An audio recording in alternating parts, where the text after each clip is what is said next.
J'ai lancé ma micro-entreprise en fin 2019. J'ai 3 ans de bilan qui sont satisfaisants et où le CA a augmenté au fur et à mesure.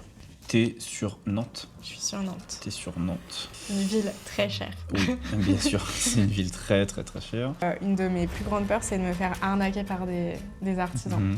Tu fais seul? Ouais, je veux faire seul, ouais. Ok. On a une problématique, c'est que tu m'as dit que tu n'avais pas de permis, donc Ouais. tu n'es pas véhiculé, donc tu n'as Non. pas de voiture. Il va falloir qu'on regarde l'analyse de secteur va être fondamentale pour toi, parce que même s'il y a une gare derrière, il faut pas que tu aies 25 minutes à pied.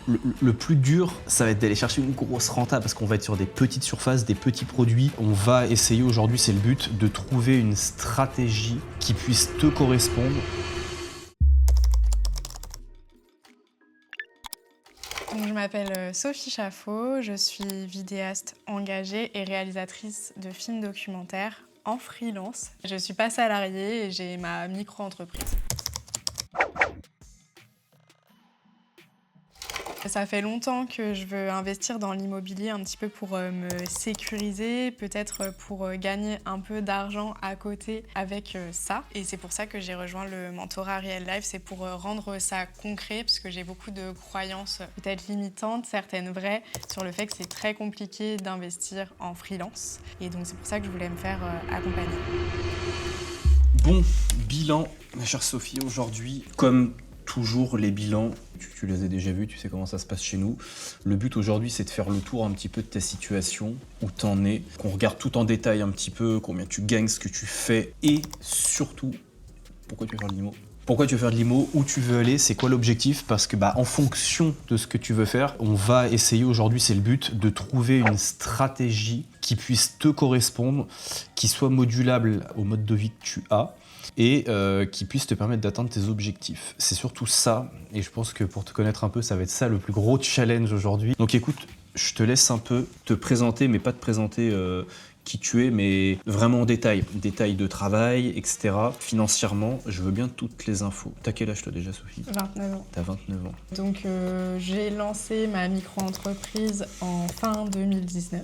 Ok, donc toi, elle a t'es déjà- micro-entreprise. J'ai une micro-entreprise, donc elle a déjà un petit peu d'ancienneté. Tu vas vers ta 6e année du coup là, de micro-entreprise C'est ça, 2019-2025. Ouais. Et j'ai 3 ans de bilan qui sont satisfaisants et où le CA a augmenté au fur et à mesure. Tu les connais ces 3 ans de bilan, ton CA? En gros, à peu près, j'ai dû faire 33 000, 35 000 et là, vers les 48 000. En 2025? Ouais, en 2025. Ok, ça. donc 33 2023, 35 2024 et 48 2025 à peu près. C'est ça. En sachant qu'il y a un genre de plafond de verre, dans le sens que je ne veux pas forcément créer une entreprise côté vidéo. Je me sens bien en micro-entreprise Ok. pour l'instant. Et donc, mon plafond de verre, il est à peu près à 50 000, parce que je l'ai calculé par rapport aux étapes d'imposition pour pas casser en fait une step d'imposition. Ok, ça te rend déjà éligible à la TVA par contre? Oui. Donc t'es assujetti TVA maintenant? Je suis assujettie TVA depuis octobre. Ok. C'est ça. Donc là pour toute l'année 2026 t'auras la TVA? C'est ça, en sachant qu'à côté de mon statut de micro-entreprise, je vais bientôt ouvrir un statut d'artiste-auteur, puisque j'ai réalisé un film et donc j'ai des toutes petites rentrées d'argent du côté en fait des droits d'auteur. Ok. Et je vais peut-être faire certains projets, tout ce qui est documentaire que je fais de A à Z, c'est éligible au statut artiste-auteur, donc sans TVA. Donc après, je vais jongler un petit peu avec ces deux statuts-là pour tout ce qui est du tournage ou du montage brut, être du côté de la micro-entreprise, et quand il y a un côté réalisation, être de l'autre côté. Mais en soi, ça change rien en termes de chiffre d'affaires. Ouais, bien sûr. Sur ces 48 de CA, tu as quoi en bénéfice? Tu sais à peu près ce qui te reste pour toi avec tes charges? Je pourrais pas te dire sur 48 000 exactement, mais souvent quand j'ai mis ça en place depuis déjà plusieurs mois. En gros, quand je rentre, une facture est payée, et en fait, je mets directement 20% de cette facture de côté pour garder pour moi, en gros. Ce qui fait que là, aujourd'hui, j'ai à peu près entre 35 et 40 000 de côté. D'épargne liquide. D'épargne liquide, Ok. ouais. Caisse d'épargne. Donc style livret A, etc. quoi. T'as Ouais, pas c'est d'argent ça. bloqué, t'as pas d'argent sur des assurances vie, des Non. cryptos, de tout ça, t'as pas tout ça. Non, j'ai rien de tout ça. J'ai que tous les livrets, genre... Ouais, bien sûr, tu les as tous remplis quoi. C'est ça. Je suis en train de remplir le dernier, là. Ouais, c'est bien. C'est bien, crois-moi, ils vont se vider avec l'IMO. Et tes bilans avant 2023, t'as en tête à la louche combien ils faisaient?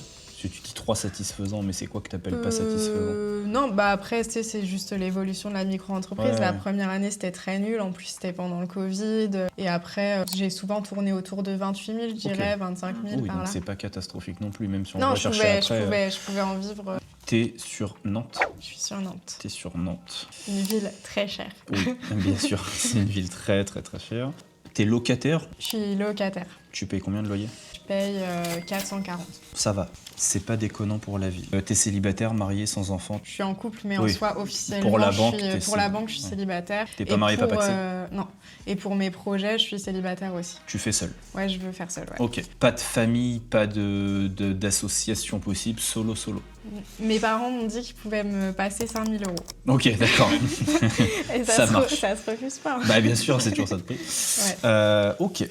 Est-ce que t'as d'autres charges que tes loyers? T'as d'autres choses à assumer Enfin, l'électricité, ce genre de choses. Et non, je suis très très peu dépensière. Après, dans mon métier, il y a quand même parfois des dépenses de matos qui sont importantes. Quand il faut racheter une caméra ou ce genre de choses, mais ça m'arrive pas très souvent. Ce j'en déduis là, tu dis que tu as 35-40 d'épargne. Est-ce que ce que tu mets de côté par ta boîte, c'est sur ton perso? Tout est mélangé, perso, Ah boîte. ouais. T'as pas une trésor spéciale boîte? En fait, j'ai mon compte où mes factures elles rentrent. Ouais, ton C'est compte un courant. compte que j'ai fait vraiment pour ma boîte parce qu'on Ok. est obligé en tant que micro-entrepreneur. Et ensuite, par contre, tout ce qui est dès que je me vire ces 20% là que je mets de côté Ouais, à chaque ouais. facture, je le mets direct sur mon perso, Ça, c'est du perso. en livret. Donc là, demain, quand tu me dis changer de caméra ou quoi que ce soit, tu vas venir taper dans ton épargne perso. T'as pas un compte dédié à ton entreprise qui a un petit pécule dessus. Non, Ok, et t'as pas d'autres crédits conso? aucun crédit. Et oui, en termes de matériel aussi, là où je suis confortable, c'est que mon colocataire est vidéaste aussi.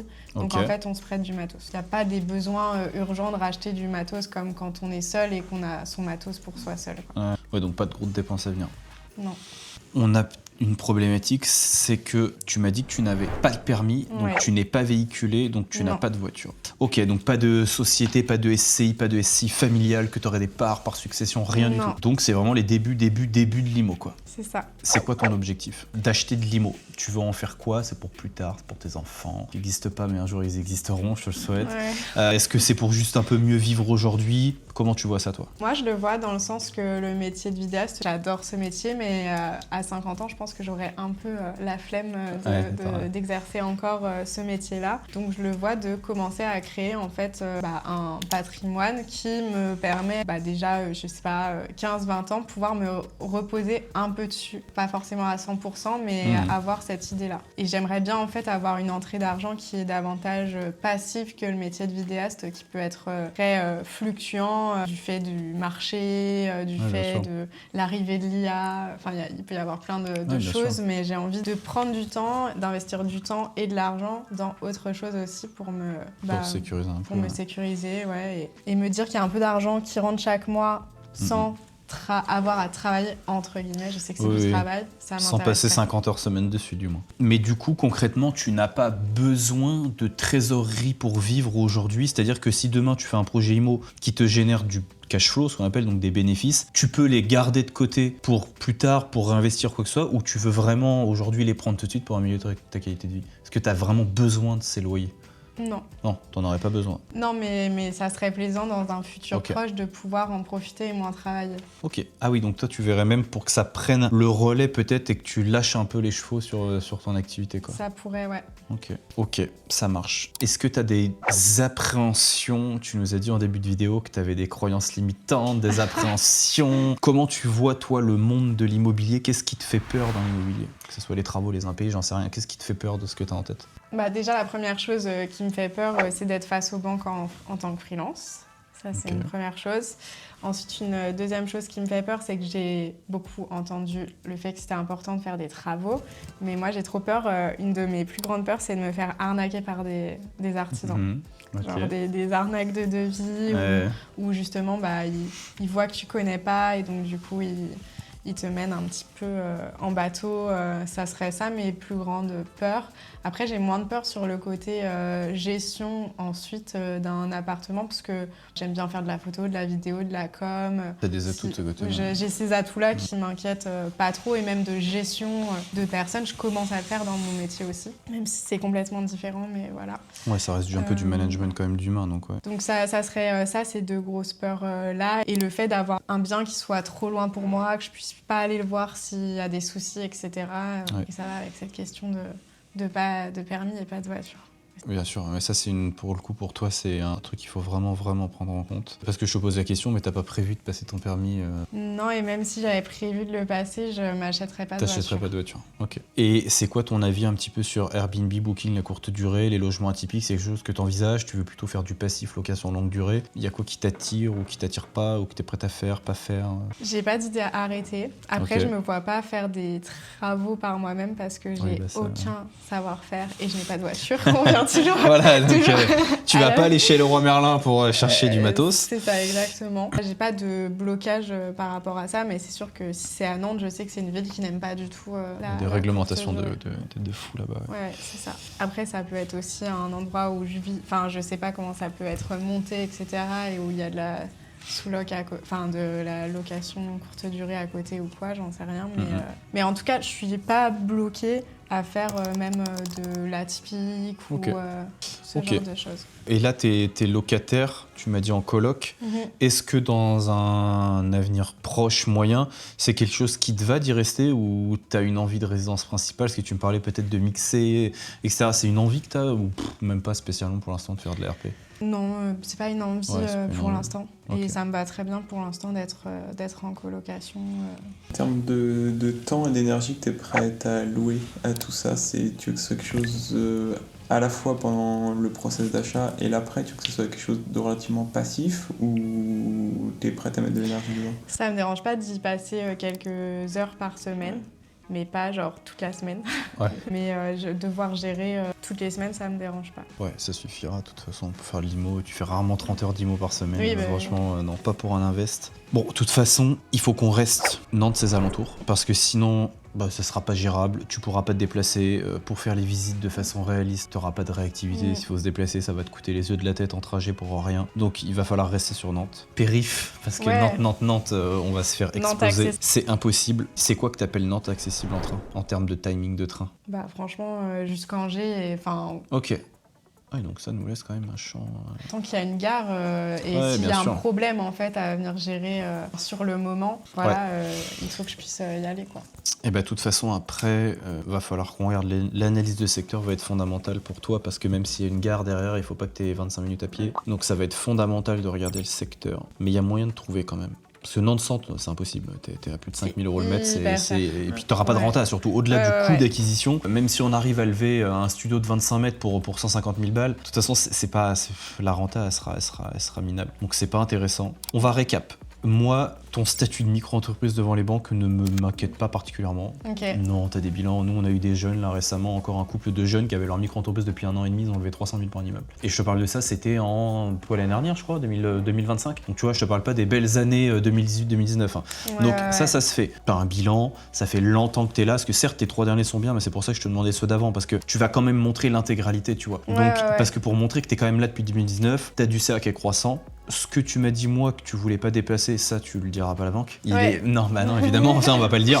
Le but, c'est de montrer que ton développement de ton entreprise, elle est en pleine croissance et t'es en train de scaler ton activité, donc c'est encourageant. T'as des bilans, c'est pas des bilans qui sont les pâquerettes. T'as de l'épargne de côté. Moi, ta situation pour et t'as pas d'encours. T'as même pas d'RP, t'as rien. Donc, moi, lever de la dette, c'est ok. On te prêtera. On te prêtera pour un coup, je suis pas inquiet. Franchement, il y a des dossiers où je suis bien plus inquiet. Toi, je suis pas inquiet. Je dis pas que toutes les banques vont te dérouler le tapis rouge, mais honnêtement, si on va chercher une somme qui est réaliste, c'est pas déconnant. Trouver la ville, ça va être la contrainte le plus pour toi, parce que faut trouver quelque chose qui soit quand même assez facile, accessible, à pied, en train. Mais ça va se trouver. Ensuite, c'est le produit. C'est le produit qu'on va trouver. Je pense qu'un immeuble, c'est chaud. Je pense... J'avais pas ces attentes. Oui, je pense que psychologiquement, un immeuble, t'es pas prête. Et je pense que ça va être des coûts et de la gestion qui aujourd'hui sont pas du tout adaptés à toi. Ça va te faire couler plus qu'autre chose, je pense. Moi, j'irais bien chercher 2 choses qui pourraient se faire. Même si j'en ai une en tête, forcément faire un petit appart en Airbnb, quitte à bien le faire tourner pour faire une bonne machine à cash. On pourrait même envisager de faire une petite coloc en fonction de la ville. C'est les 2 choses que j'ai en tête qui pourraient fonctionner. L'appartement à l'année, longue durée, si tu veux sortir du cash, ça n'a pas d'intérêt, t'en sortiras pas. Qui plus est dans ton secteur comme ça, à Loire-Atlantique, près de Nantes, c'est même pas la peine, t'en trouveras pas. Tu pourrais juste faire de la sous-loc à Nantes-Centre. Faudrait regarder la réglementation de Nantes sur la partie Airbnb. Je pense que t'as le droit d'en faire forcément un. Pour faire de la typique, mais... De la typique ou pas, mais de récupérer une sous-loc bien placé dans Nantes, tu sous-loues, tu fais un bail de loc pro et derrière tu peux faire du cash. Et là, tu peux le gérer plus facilement. C'est pas de l'investissement pur et dur, mais ça te permettrait de faire rentrer un peu de cash pour enchaîner les opérations et en parallèle investir dans un appart. Moi, je pense qu'investir dans un appart, ça serait intéressant. L'immeuble, c'est trop gros. L'immeuble, c'est trop gros. Je pense qu'aujourd'hui, dans ta situation, tu dirais qu'on peut aller chercher combien là? Bah là, niveau bancaire, honnêtement, je pense qu'on n'a pas de grandes difficultés. Ce qui va être le plus dur ici, c'est la recherche de la rentabilité en fait. Ça va être le point dur. L'équilibre entre investir dans une ville patrimoniale sur un projet d'investissement de cash flow. Du coup, ça nous écarte des pistes forcément, mais ça nous fait travailler sur le lieu et la clé en fait. Et le lieu, c'est lié au comment on va se déplacer, comment on va gérer le projet. On a tout intérêt effectivement à s'écarter de Nantes. Jusqu'à où? Je pense que le point dur, il est là, c'est où on se met. Et suite à ça, bah, ça va forcément redéfinir tout le budget. Parce que acquérir un appartement centre de Nantes ou centre de, je sais pas, Cholet ou je sais pas trop ce qu'il y a autour, bah, on peut faire du x2 hein, sur le budget, on peut être à 150 ou on peut être à 200, 250. Bah où tu gardes le même budget mais tu divises par de la surface quoi, pour le même coût. Ouais. Là sur des projets à 150 000, je pense que c'est des projets sur lesquels on 150 200 000, je pense qu'on peut. Ça a du sens, mais voilà, l'idée c'est pas de mettre 150 000 pour avoir un 25 mètres carrés, tu vois, ça serait contre-productif. Donc là il y a un vrai choix sur est-ce qu'on va sur la périphérie de Nantes qui reste quand même cher, c'est quoi les contraintes actuelles sur la périphérie de Nantes aussi en termes de Airbnb, est-ce qu'on est libre par rapport à tout ça, est-ce qu'on est encadré, qu'est-ce qu'on a à portée de tir rapide, train principalement forcément, et ensuite si on est à 1 heure de train, après voilà, se posera la question aussi de comment on va gérer le projet, est-ce qu'on est en capacité de nous-mêmes le gérer sans pour autant faire les travaux et tout, mais rien que le gérer déjà, ou faire le minimum syndical, ou on passe sur des trucs un peu plus clés en main, un petit peu plus encadrés, etc. Mais oui, jusqu'à 150, 200, je pense qu'on a largement le profil pour aller les prendre. Hein. Moi je suis pas inquiet sur la levée, je pense que 200, entre 0 et 200 on peut aller les chercher. T'inquiète pas, t'es primo-accédante, t'as l'âge qui est avec toi, les banques, beaucoup te tendront la main pour un premier invest et tout, ça m'inquiète pas. On ira le chercher en résidence principale. Ouais. Okay. On n'ira pas le chercher en locatif. On ira faire un dossier de résidence principale, donc tu auras des meilleurs taux, on pourra les chercher potentiellement sur 25 ans, qui dans ton cas est non négligeable parce que ça va nous faire sauver un petit peu de cash flow, parce que forcément plus on va investir sur long, plus tu auras une mensualité qui va diminuer, donc plus tu vas pouvoir aller chercher un peu plus de bénéfices, alors que si on va le chercher en pro ou en investissement locatif, tu as les 3/4 des banques qui dépassent pas 20 ans pour le locatif. Toi sur une RP, on va pouvoir aller chercher du 25 ans. Donc pour moi, comme l'a dit Joe, le plus dur, ça va être d'aller chercher une grosse renta parce qu'on va être sur des petites surfaces, des petits produits, parce qu'on est dans des zones qui sont chères, et donc forcément sortir du cash sur un 20 mètres carrés c'est dur, tu vois, alors que sur un immeuble c'est beaucoup plus simple. Donc là en fait chaque levier va être intéressant. Donc pour moi, au vu de ton statut, de toute façon t'es toute seule, donc monter une SCI ça n'a pas de sens. Tu pourrais monter une SCI toute seule, mais il faudrait que tu te montes une holding, et puis ça n'a aucun intérêt pour moi. Tu veux potentiellement pouvoir profiter un petit peu du cash. Pour moi, t'as pas non plus un revenu qui est indécent pour être dans une tranche marginale qui soit pas gérable. Donc pour moi, c'est un cas d'école. Surface, on va essayer de faire une surface intermédiaire. On pourra pas partir sur des trucs de 90 mètres carrés, 100 mètres carrés. Ça va coûter beaucoup trop cher dans la région. Ça sera pas touchable. Donc pour moi, coloc, ça va être compliqué. Ce sera des petites surfaces. Pour moi, le mieux, c'est de faire un Airbnb qu'il faudra optimiser à distance. Parce que même si tu as des réglementations dans ces villes, et lors de la première session de travail avec Damien, on ira travailler justement sur la ville, ça va être le nerf de la guerre. Mais même dans des réglementations, souvent tu as le droit d'en faire un. Et toi, t'en as pas. Donc tu pourras avoir ton numéro d'enregistrement pour en faire un, on va s'en assurer. Mais je suis pas trop inquiet pour ça. Tu dirais que tu sors un immeuble et que tu vas en faire 5 d'un coup. Là, je te dirais que tu n'auras probablement pas l'autorisation de la mairie, mais pour un, en général, il n'y a pas de souci. Faudra faire attention à pas prendre ça dans des copros où tu as des clauses de bourgeoisie, etc. Parce que tu peux pas faire de courte durée dedans. Et ça, on le sait en amont.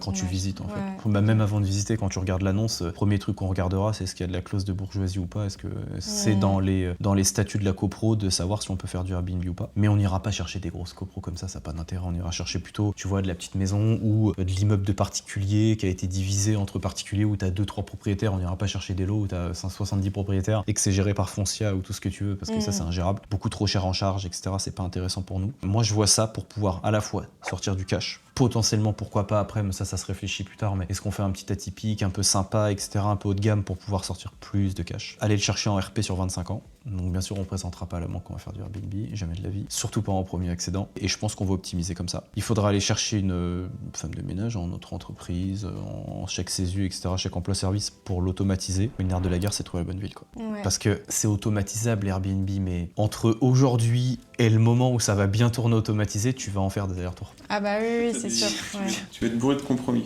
dans ton cas, parce que tu vas devoir faire un compromis entre la renta, donc le prix de la ville, qui est complètement lié à ça.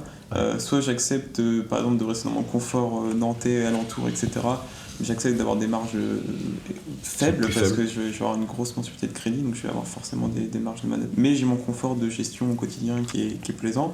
Soit je sors de ma zone de confort, effectivement j'accepte, parce que ça se trouve tu vas devoir faire 10 visites avant de trouver un bien, parce que les 10 ils vont pas aller, donc tu vas devoir faire 10 trajets de train pour aller dans des villes plus accessibles. Donc tu sais que pendant 6 mois, 1 an, peut-être tu vas avoir beaucoup plus d'énergie à mettre, de transport, de contraintes.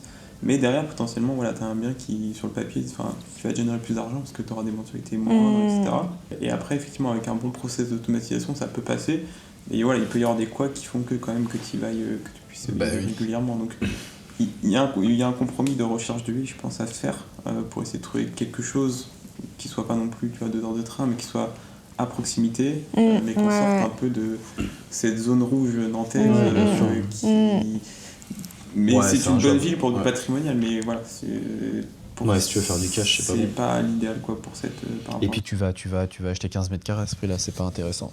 Tu sortiras pas de cash flow. Ça va être du compromis, en sachant qu'il faut être réaliste. 10 visites, tu trouveras pas au premier coup. Une fois que tu auras trouvé, t'as la contre-visite, tu vas voir. Ensuite, il va falloir faire les devis avec des artisans. Donc à chaque fois que tu fais un devis, alors t'essayes de gérer les artisans, mais t'as la théorie puis t'as la réalité. Moi je peux pas mardi, moi je pourrais que jeudi. Donc faut que t'avances. Donc finalement tu vas le mardi puis tu y retournes le jeudi. Et tu vois. Et ensuite, même si tu fais pas de travaux, il va quand même falloir que tu passes un petit peu voir ce qui se fait. Même si aujourd'hui on peut automatiser un peu les process, c'est-à-dire que si tu prends une bonne équipe, en général ils peuvent te faire des photos, des vidéos, mais il faut quand même y aller, tu vois. Faut aller vérifier ce qu'ils font, les étapes clés, c'est fondamental, tu vois. T'as fini ton électricité, ils ont refait un petit coup, etc. Faut aller vérifier que c'est bien fait. Ça reste des artisans, tu vois. S'il y a des artisans, je suis désolé, mais 90% d'entre eux, faut les tenir, tu vois. Donc tu sais que tu vas faire des allers-retours. Et puis même après à l'exploitation, tu peux déléguer avec une équipe de ménage qui soit super. Tu peux trouver une nana qui soit vraiment de confiance, qui gère tout pour toi. Ça existe. Mais ça n'empêche pas qu'un jour, elle peut potentiellement te lâcher du lendemain. Elle peut potentiellement t'appeler le matin en me disant je suis désolé Sophie, je suis cloué au lit, j'ai une énorme grippe, j'ai personne à envoyer.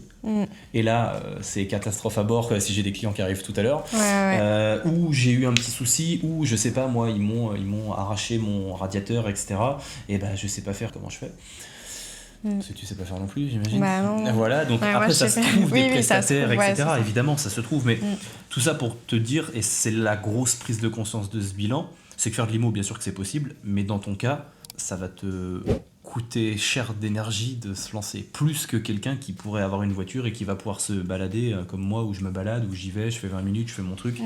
Donc la question que j'ai pour toi maintenant, c'est entre le dilemme qu'a sorti Jordan, c'est-à-dire entre rogner peut-être un petit peu de renta pour rester très près de Nantes Centre. Et donc forcément, tu vas investir dans l'IMO, tu vas capitaliser, c'est bien, mais tu vas pas te sortir beaucoup d'excédents, voire pas d'excédents si déjà tu arrives à être à l'équilibre, c'est beau. Versus accepter des contraintes qui sont plus lourdes, mais de sortir un peu plus de cash. C'est quoi ta vision là-dessus ? Moi, ça me dérange pas de sortir un peu de Nantes, c'est déjà ce que j'avais en tête de base, mais c'est sûr qu'il faut pas que ce soit 1h30 de train, quoi. Enfin, il faudrait que ce soit... Entre Nantes et Angers, t'as combien de trains ? 37 minutes. Ok, donc ça reste... Ouais. Après, t'as la contrainte aussi, t'as 2 contraintes, si je dis pas de bêtises. T'as la contrainte du temps de gare, mais une fois que t'es à la gare, faut que ça soit accessible à pied. Oui. Donc ça veut dire que les villes qu'on va viser, il va falloir qu'on vise des secteurs centres.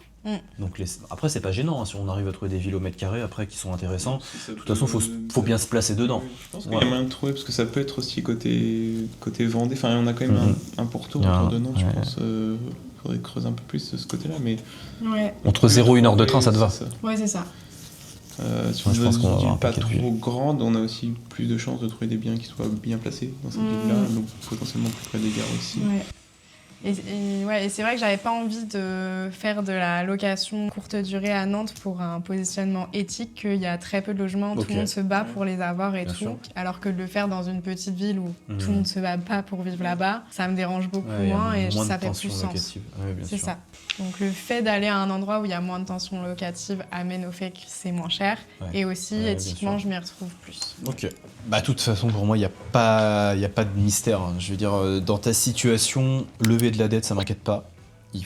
Ça va être la ville. Mais si t'es prêt à faire les efforts, si t'es prêt à payer des billets de train pour rien, ça c'est le jeu. Hein. C'est payer des billets de train, c'est te dire ça va coûter 20 balles aller-retour. Je donne déjà plein de sous à la SNCF.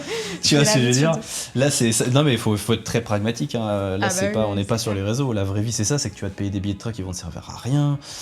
Ça va t'arriver plein de fois. Hein. Où tu vas bloquer 3 heures de ton temps et en fait tu vas dire waouh, en 2 secondes tu sais déjà que c'est pas celui-là. Alors après bien sûr on va essayer d'optimiser, on va essayer d'en visiter plusieurs le même jour, etc. bien sûr, mais dans les faits c'est pas toujours simple. Un petit peu plus simple peut-être quand même par rapport à la typologie de ton bien. Oui, plus de choix de marché. Il y a moins de trucs qui peuvent être... Dans un immeuble tu vas avoir pas mal de surprises à la visite, des choses que tu n'imaginais pas, etc. C'est un peu moins le cas quand même sur des appartements. Tu peux vite avoir les bonnes informations si tu connais déjà le règlement de copro, si tu fais tes charges, si c'est un T2, tu vois, voilà, il y a un peu moins de surprises. Oui, c'est moins compliqué. Autant, voilà, ça reste quand même... Ça se fait. Alors, je vais te donner une anecdote. Fin d'année dernière, mon meilleur ami a acheté en Vendée justement un appartement alors qu'il vivait depuis 4 ans au Colorado. Et tu vois, il a réussi à acheter. Alors, encore une fois, il a fait le choix parce qu'il n'est pas là, parce que du coup, il ne pouvait pas gérer, etc. Il a moins de renta, mais ça n'empêche qu'il a commencé à passer à l'action. Il a son premier truc, ça lui fait 300 € de cash flow par mois. C'est pas l'opération du siècle, mais ça lui met la main à la pâte, etc. Et puis c'est toujours ça de prix, tu vois. Et il le faisait à distance en étant... Et il a tout fait aux US. Moi, 300 cash flow par mois, ça me passerait. Tu vois, donc pour te dire que ça se fait. Donc oui, bien sûr, tu fais des contraintes parce que tu peux moins gérer, tes artisans, tu peux moins les gérer. Donc il envoyait son père, mais son père était pas à côté, c'était un petit peu compliqué. Donc c'est pour dire que toi, tu n'en es pas non plus dans cette situation, donc ça se fait. C'est juste qu'il faut que tu aies bien conscience avant de signer le deal, de te dire, ok, je vais me faire des allers-retours en train, mais c'est ok, je vais prendre le temps. Charge mentale, c'est ok parce qu'au pire, je bosserai dans le train. Et si c'est ça, on n'a plus qu'à sélectionner une ville et on sait qu'on a entre 0 et 200 000 € pour aller chercher un appartement avec une surface qui est intéressante, y faire des travaux. Je pense relatif, ouais. Je pense qu'on peut y aller. Ouais, on peut y aller aussi, mais tu vois, je pense que ça peut être une jauge plus ou moins importante en fonction de ton ressenti par rapport à ça. Forcément, ça peut amener un peu plus de problèmes et de gestion quand même d'avoir des travaux. C'est bien pour les investissements, mais pareil, il y a encore un compromis à trouver si tu veux vraiment y aller. Ça me dérange pas, mais je les ferai pas par moi-même. Non, mais de toute façon, ma faudra famille pas. n'est pas là. Enfin, je peux pas compter sur des personnes qui vont travailler gratuitement pour moi. Non mais de toute façon c'est pas l'idée, ça n'arrive jamais. Ça si, pour ta maison, ton père vient de filer un coup de main, mais là on est sur un autre produit. Mais c'est ok, de toute façon on a plein de, j'allais dire de nanas, mais même des fois des hommes qui n'y connaissent rien aux travaux. Le but c'est pas de les faire toi-même, c'est de faire venir des artisans. Ça va aller plus vite, ça sera mieux fait et tu vas pouvoir amortir. Donc toi ça sera plus beau aussi que genre un c'est truc mieux qui fait. Est à moitié, genre qui est à moitié fini ou à l'arrache parce ça. Que tu penses savoir faire mais finalement tu sais pas faire. Et puis de toute façon derrière on va s'y retrouver parce que oui ça va te coûter un peu plus cher de main d'œuvre, mais derrière tu vas le passer à un amortissement, donc ce qui va t'esquiver de l'imposition. Donc tu vas avoir un appartement parce qu'on va faire du meublé, on sera en meublé en Airbnb, tu seras LMNP parce qu'un appartement comme ça devrait rentrer en LMNP les premières années en leur meublé non professionnel. Donc avec l'amortissement du bâti, l'amortissement de tes charges, enfin les déductions de tes charges et l'amortissement de tes travaux, tu paieras pas d'impôt. Donc ça c'est tout l'intérêt. Donc faut faire des travaux. De toute façon là aussi il faut te faire une raison. Je sais que tu as peur des travaux mais on va t'accompagner dessus. Moi j'ai on te pas formera peur dessus. Mais on parle d'un appartement, tu vois, on n'engendre pas des 200 000 €. Tu vas pas casser des toitures quoi. Là tu vas engendrer, même si tu vas refaire, tu vas peut-être engendrer 40, 50. Ouais c'est ça, on n'est pas sur des gros montants. Donc on sait beaucoup mais c'est quand même large. Ouais, et puis ça va être des postes comme refaire le sol, refaire une salle de bain, refaire les lecs, la remettre aux normes, la plomberie. Donc les professionnels sauront le faire. Nous, de toute façon, on va te suivre sur ça. Nous, en interne, s'il faut de l'archi, s'il faut des décorateurs, on a tout géré le life en interne. Donc de toute façon, pour le designer, etc., c'est pas toi qui vas faire tes plans non plus, rassure-toi. À moins que tu te sentes de dessiner des plans, mais voilà. On aura tout ce qu'il faut, nous, en interne, pour te mettre là-dessus. Et puis après, on t'accompagnera sur les travaux. De toute façon, il n'y a pas de sujet là-dessus. Mais dédiabolise les travaux. Tu nous parlais tout à l'heure des arnaques, des devis, des machins. Oui, ça arrive. arrive, c'est une réalité, mais ça arrive aussi beaucoup, pas que, hein, mais ça arrive beaucoup quand t'es un petit peu laxiste, que tu n'y connais vraiment rien, etc. Toi, c'est pas le but. Tu vas commencer tes formations, tu vas voir que t'as au moins 4 heures de formation qui sont que sur le jargon. Et l'artisan, qu'est-ce que c'est un dormant, qu'est-ce que c'est un ventail, des vantaux, etc. Et déjà, ne serait-ce que quand t'arrives et que tu as le jargon, déjà l'artisan en face de toi, bah tu vois, c'est de l'échange humain. Il va se dire, ok, bon là, j'ai pas quelqu'un qui est là à la bouche ouverte que je pourrais lui raconter, mais je pourrais lui envoyer la plus grosse douille du monde, il est viré avec du feu. Je pourrais faire gober la lune, que ça serait pareil. Déjà, ça change vachement le positionnement, tu vois, ça change vachement le positionnement. Et puis, tu sais, gérer les artisans par expérience, on a dû faire un peu plus d'1 million, 1,5 million de travaux. Donc, tu vois, on en a vu passer des artisans. C'est aussi vachement ta confiance et ta prestance. Quand tu as confiance en toi, que tu prends de la place, que tu leads, comme demain, je sais pas, t'es vidéaste, peut-être que des fois tu as des stagiaires, des monteurs, ils doivent le sentir que tu as de l'aura, que tu sais exactement ce que tu fais. Si tu débarques dans les travaux, même si t'es un peu imposteur dessus, si tu débarques avec ce positionnement, déjà, on n'a pas envie de t'arnaquer de la même façon, tu vois. Si tu débarques en mode petite vieille, oh je sais pas, faites comme vous. Déjà, en fait, tu tends le bâton pour te faire battre. C'est bête, mais un artisan, ça fonctionne beaucoup comme ça. Enfin, l'échange humain fonctionne beaucoup comme ça. Donc si tu arrives confiante, en mode, c'est chez moi, je vais vous l'idée, vous me donnez vos conseils, on les regarde ensemble, on analyse, ensuite envoyez-moi les devis, on va les regarder. C'est pas pareil. Et quand il te parle, la personne, elle voit qu'elle est pas en train de te parler chinois, ça change quand même vachement la donne. Hein. Ça change. Et pourtant, tu sais pas te servir d'un tournevis et tu sais pas te servir d'une scie sauteuse, tu vois. Mais pour autant, c'est pas parce que tu sais pas t'en servir que tu comprends rien ce qui se passe. Tu vas le voir dans les modules, tu vas avoir toute l'électricité d'un appartement. Alors, le but, c'est pas de faire de tonne électricienne, mais tu vas savoir si on te parle d'un tableau, qu'est-ce que c'est un disjoncteur versus tu vois, un compteur, souvent les gens mélangent tout. Tu vas avoir le process où part l'élec, comment elle passe et comment elle revient, comment tu te branches au réseau de la rue. Tu vas avoir pareil pour la plomberie, c'est quoi les eaux usées versus l'eau qui arrive, c'est quoi une nourrice, comment ça passe, un chauffe-eau. Déjà, tu vas avoir des notions qui font que, ok, tu es capable de comprendre comment fonctionne à peu près la chose, et ce qui fait que quand tu arrives et qu'on va te parler, bah ok, on va mettre un simple allumage, on va mettre une douille DCL, ça va être là en mode douille DCL c'est quoi? Alors qu'en fait une douille DCL c'est juste une lampe au plafond. Tu vois, bah, rien que ça en fait, ça va changer ton positionnement, et donc déjà tu verras que tu auras moins d'angoisse, et une fois que tu auras fait 1 devis, 2 devis, 3 devis, et que tu dis, ah mais en fait ça je l'ai déjà vu, ça va redistribuer un petit peu les cartes. Puis après on va regarder les devis ensemble, et puis après bah, c'est comme tout, tu regardes un petit peu la réputation de ces artisans, du bouche à oreille, tu regardes un petit peu, ça se trouve, tu vois. Et finalement, franchement, ça se fait. Toujours des quoi qui va dire qu'il vient alors qu'il vient pas, tu prends une semaine de retard, mais ça fait partie du jeu des travaux. Mais honnêtement, sur un appartement, peu importe sa taille, qu'il fasse 30 mètres ou 50 mètres ou 60 mètres carrés, ça restera des travaux d'intérieur. T'auras pas de gros travaux lourds, tu vois, qui sont des risques où il faudrait des décennales lourdes, comme refaire des murs porteurs, ouvrir des choses comme ça. T'auras pas tout ça dans un appart. Donc ça restera de la rénovation quand même légère, tu vois. Donc je suis pas inquiet pour ça. Mais c'est important que t'en aies parce que sinon, on trouvera pas un bien qui a un coût d'achat qui soit assez avantageux. Non, mais de toute façon, moi j'avais cette envie des travaux pour que le lieu soit esthétique en finalité et qu'il soit bien pensé aux normes. Bien sûr, de toute façon, tu es obligé maintenant parce que même si tu fais du Airbnb, depuis le dernier projet de loi de finances qui est passé, les Airbnb maintenant sont aussi contrôlés par rapport au diagnostic de performance énergétique.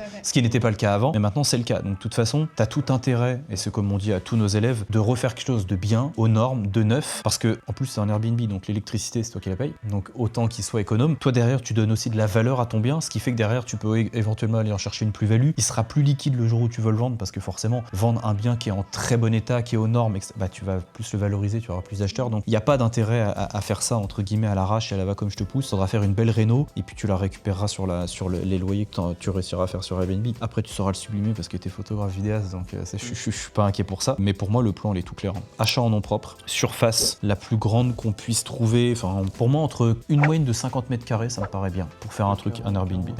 60 ouais. Mais parce que au final, le fait qu'il n'y aura pas plus de personnes dedans, donc pourquoi c'est important que ce soit 40 ou 60 Ça dépend ce que tu veux faire dedans, mais si tu veux faire des logements qualitatifs, atypiques, il te faut un minimum d'espace pour mettre, si tu envisages des balnéos, si tu veux envisager des petits spas, des petits saunas, des équipements relatifs à un thème particulier ou quoi que ce soit, il te faut un minimum d'espace. Donc c'est bien d'avoir au moins un T2, T3, si tu trouves une bonne opportunité, pourquoi pas, mais T2 ça reste la base. Et voilà, un T2 généralement ça débute à 40 et sublimer des 25-30, c'est possible, mais tu commences à jouer de l'archi. C'est un vrai casse-tête chinois, tu vois. Et pour de la typique, bof, c'est moins. Ça va te fermer plein de possibilités, en fait, tu vois. Tu peux, mais ça fermera des possibilités. En sachant que, tu vois, autre chose qu'il faut penser, t'es pas dans le cas d'une maison individuelle en monopropriété. C'est-à-dire que si toi, tu prends l'appart, tu auras que l'appart. Tu n'as pas d'espace commun, tu n'as pas de local technique, tu n'as rien. Donc si demain, tu veux automatiser ton appartement, il faut potentiellement faire le local technique dedans. dedans, ou alors du coup se dire par exemple, parce qu'un local technique c'est un grand mot, mais ça peut être par exemple de se dire ok, bah là je sais que dans ce coin, je sais pas si j'ai une petite buanderie qui est faite dans l'appartement avec la machine à laver, je sais qu'à côté je vais mettre une armoire qui est sous verrou, où dedans j'ai les produits pour la femme de ménage, j'ai du linge de rechange pour qu'elle puisse faire. Donc mine de rien, ça c'est aussi, ça peut manger un peu de mètres carrés, etc. Tu vois, où je vais faire exprès de mettre machine à laver et au-dessus le sèche-linge pour justement les équipes de ménage aussi, pour essayer de favoriser l'automatisation au maximum, parce que bah t'as pas de local, donc la femme de ménage peut pas faire son ménage et puis hop, aller au local technique et puis ranger ses affaires et puis donc si tu veux l'automatiser, surtout que t'es à distance et c'est pas toi qui vas faire le ménage et puis ramener chez toi à étendre, il faut aussi penser à ça. Donc tu vois, le tout cumulé dans 20 mètres carrés, c'est plus compliqué. Donc t'as ce point-là, en sachant que toi, si on veut faire une machine à cash, bah c'est sûr que si on part vers un atypique un peu sympa, ça sera plus lucratif que de faire du basique. Et bah t'as aussi le fait que pourquoi se priver d'aller chercher un peu plus de mètres carrés si on arrive à lever de la dette qui te permet d'avoir 50 mètres, bah tu vas quand même acheter plus de mètres carrés. Donc chaque mois, donc tu vas faire du bénéfice, mais chaque mois, entre guillemets, les loyers Airbnb vont aussi te permettre de rembourser ton prêt. Donc au-delà de t'enrichir de par le bénéfice qui va te rester, premier pilier d'enrichissement, ça reste quand même l'amortissement de capital. Donc si tu arrives à lever le plus que tu peux dans une surface qui est un peu plus grande, bah tu vas rembourser plus de capital. Donc indirectement, tu vas t'enrichir aussi un petit peu plus vite. Donc quand tu le revendras dans 3, 5, 7, 10, 15 ans, bah tu auras remboursé quand même un plus gros capital parce que tu as une plus grosse surface. Et potentiellement, bah tu auras une plus-value latente qui peut être aussi plus intéressante. Donc pour moi, partir trop petit, c'est pas forcément le plus judicieux pour toi, c'est pas forcément le plus judicieux, tu vois. Ça va te donner plus de choses, ça va te donner plus de trucs. Ouais, moi ça me paraît très clair. Est-ce que tu as des questions? Est-ce que c'est ce que tu t'attendais un petit peu ou est-ce que tu te sens d'y aller? C'est ça la question maintenant. Ah, moi je me sens d'y aller. Et en soi, c'est à peu près ce que je m'imaginais dans l'idée, donc ça me va très bien. Tu as des zones de flou pour l'instant, je sais pas sur la FISCA, même si on va rentrer dessus en détail, mais est-ce que tu as des zones de flou qui là aujourd'hui, si je te dis ok, demain tu poses ta première session de travail avec Damien, vous cherchez la ville, est-ce que pour toi c'est clair, c'est go, ou est-ce que tu as encore des choses qui te font douter psychologiquement? Pas tant en vrai. T'as pas de peur sur Airbnb? Je sais qu'il y a des gens des fois qui disent mais si c'est squatté ou si on casse tout. Ça c'est des choses, t'es à l'aise psychologiquement en tant qu'entrepreneuse de te dire bah il y aura des soucis, je les règle, etc. C'est comme tout. Au contraire, c'est des choses qui te tétanisent un peu. Non, je pense que je suis à l'aise à gérer des problèmes s'ils sont pas trop graves. Tant que l'appartement prend pas feu. T'as des assurances, mais je te le fais pas, mais oui. Voilà. C'est ça. Mais non, le fait qu'il y ait des problèmes ou qu'il y ait trop de personnes qui viennent dedans. Ce qui me ferait peur, c'est les voisins, le fait d'acheter qu'un appart et qu'ils soient pas contents qu'il y ait du Airbnb. Ça, on s'en assurera, de toute façon, c'est obligé. Il faut s'en assurer avant, bien évidemment. Ouais. Mais à part ça, non, pas de grande peur. Après, c'est ce qu'on dit souvent aussi à nos élèves, c'est éviter de trop se projeter dans le futur, parce que il y a beaucoup de gens qui ça tétanise en fait de penser déjà à la montagne de travail qui t'attend entre les visites, enfin tout. Si tu commences à regarder ton projet de A à Z, ça peut vite faire peur et d'y aller step by step quoi. Toi, prochain point, c'est là on va définir une ville avec Damien. Après, hop, on attaque, on regarde les seules missions, c'est juste de regarder sur le bon coin, trouver un truc sympa, envoyer. Tu vois, et pas commencer déjà à se projeter sur comment je vais pouvoir automatiser, comment je vais pouvoir faire le trajet. Tu vois, c'est piège. C'est piège. Faut découper.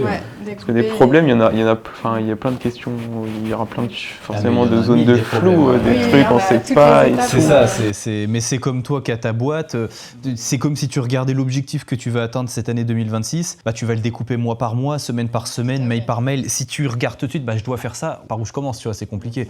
Bah là c'est pareil, ok, je suis censé sortir un appart qui va tourner, qui doit rapporter tant.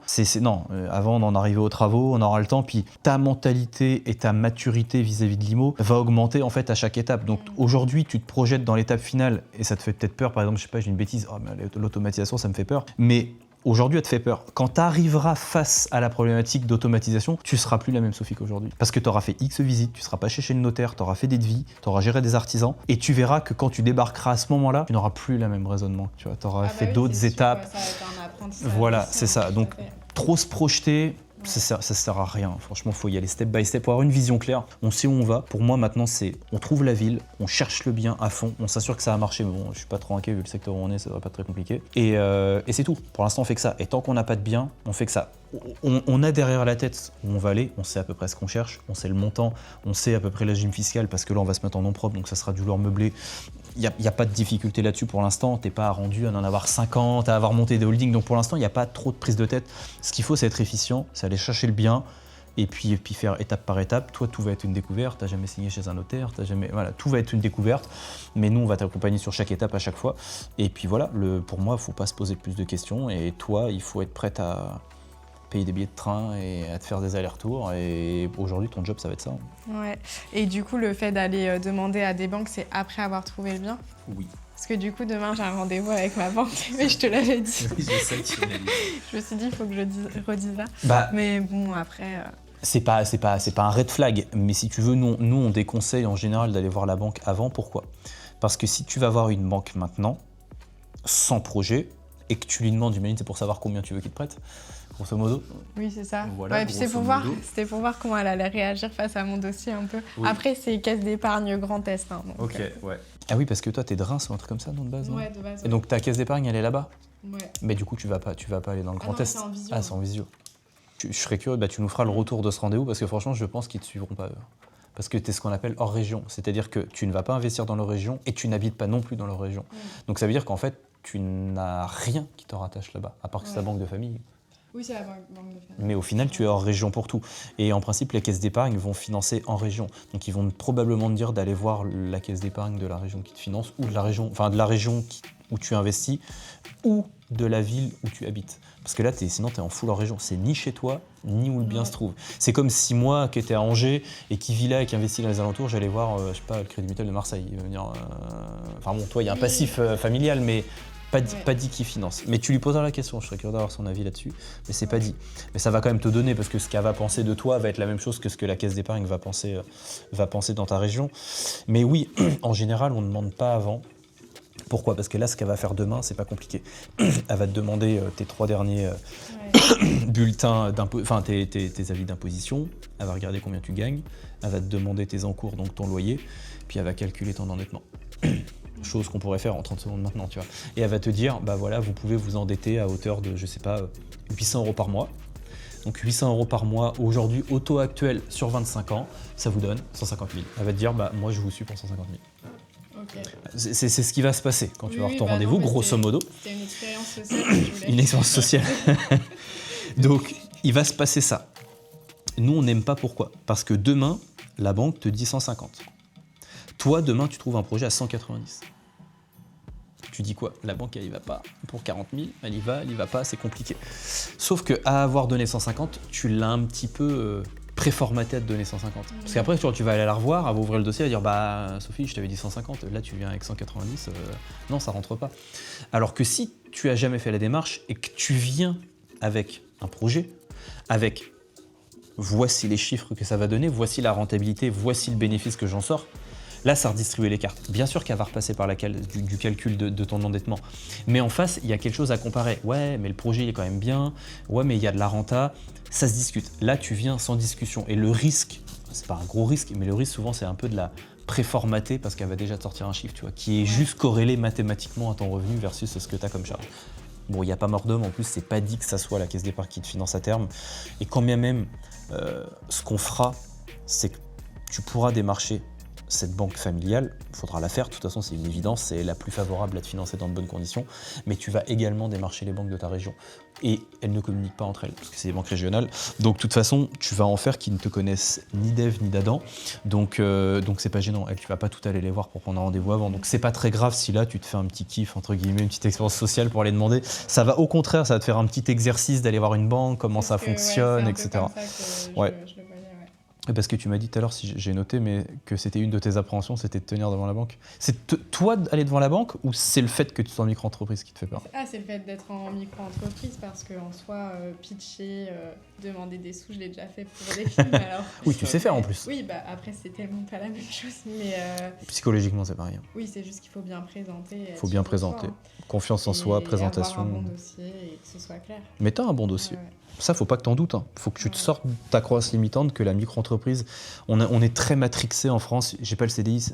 Non, ça marche quand même. Oui, le CDI est une case, c'est la case royale pour les banques. C'est sûr et certain. Tu sais ce que j'ai fait en immobilier?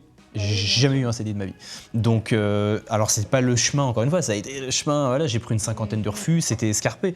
Mais c'est possible. Donc, est-ce qu'on a toujours besoin d'être dans la voie royale pour y arriver? Non. Aujourd'hui, tu as 0 en cours. Tu as un peu de pognon de côté, tu as une boîte qui fonctionne, qui a beaucoup d'ancienneté, entre guillemets, Tu vas pas demander 1,5 million. Donc pour moi, il y a zéro sujet à avoir là-dessus. Quand tu te présenteras en banque, tu auras le jargon.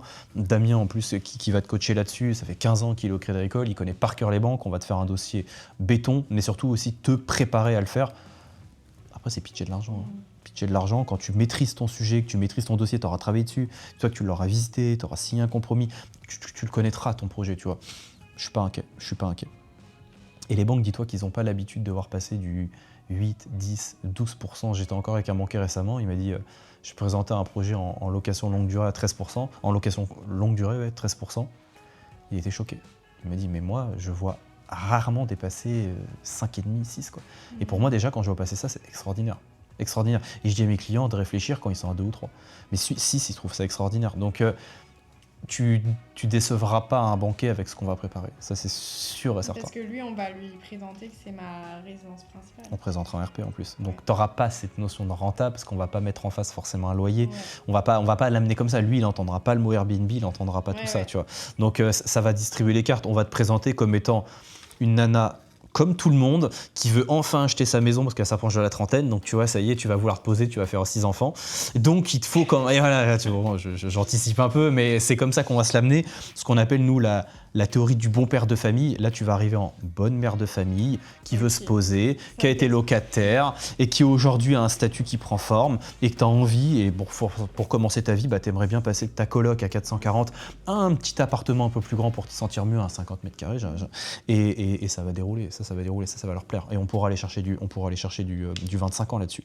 Okay. Et donc avoir une mensualité un peu plus écrasée pour avoir un peu plus de bénéfices et de te sortir un peu plus de trésorerie, quoi, qui seront amortis au niveau des impôts parce qu'on a du travaux. Et puis voilà, pour moi, le plan, il est clair et net. Il n'y a pas de question plus à se poser. Maintenant, le nerf de la guerre, c'est la ville. Je suis prête. Mais si tu es prête à partir au combat, à prendre des trains, à avoir des galères, tu vas en avoir des anecdotes à raconter, je pense. Ça, c'est clair et net. Bon, écoute, prochaine session de travail, le bilan, il est clair. Est-ce que c'est un chemin que tu avais en tête ? Ouais. Tu es aligné avec ça ? Oui, je suis alignée avec ça. C'est ce qu'il faut, c'est la vision, il faut que tu sois aligné. Parce que sinon, si tu te poses des questions, c'est pas bon. Mais si tu es aligné avec ça, prochaine étape, session de travail avec Damien, validation du secteur par rapport à ce que tu veux faire. On va regarder aussi quand même la partie clientèle, est-ce qu'il y a la clientèle qu'on veut en face. Et puis après, feu, on cherche les biens. Parfait. Allez, c'est good, on est tout bon. Je suis très très contente d'avoir fait ce premier bilan. C'est quelque chose que j'attendais depuis longtemps. J'avais quelques idées en tête, plusieurs peurs et là je suis prête à débuter l'aventure, trouver où on va acheter cet appartement et puis ensuite continuer et réussir ce projet en 2026.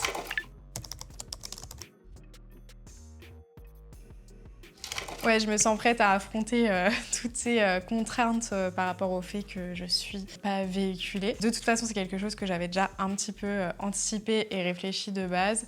Et ouais, j'ai très très hâte de commencer.